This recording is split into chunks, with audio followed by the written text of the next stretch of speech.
Welcome to the Tech Egg. Don't get scrambled. Enjoy the video.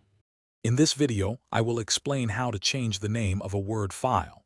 Renaming documents is a fundamental skill for organizing your digital workspace efficiently.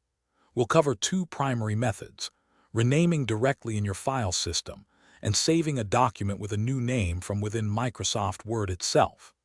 These techniques are straightforward and will help you maintain a tidy and accessible collection of your important documents, saving you valuable time and effort.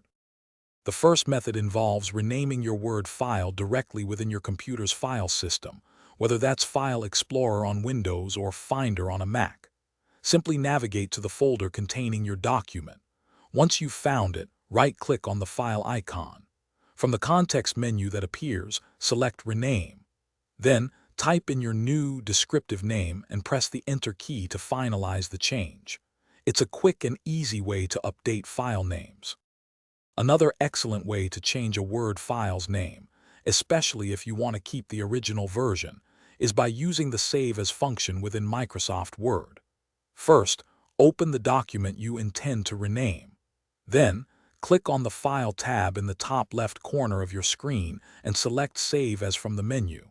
You can then choose a new location or simply type a new file name into the designated box.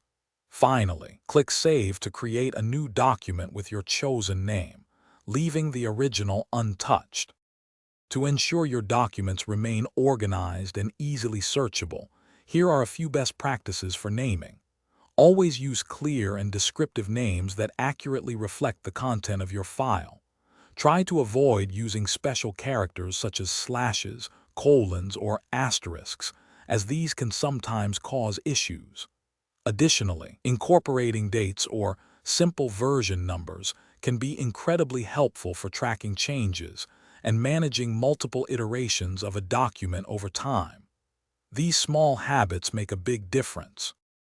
Thanks for watching. Consider subscribing if I helped unscramble your problems.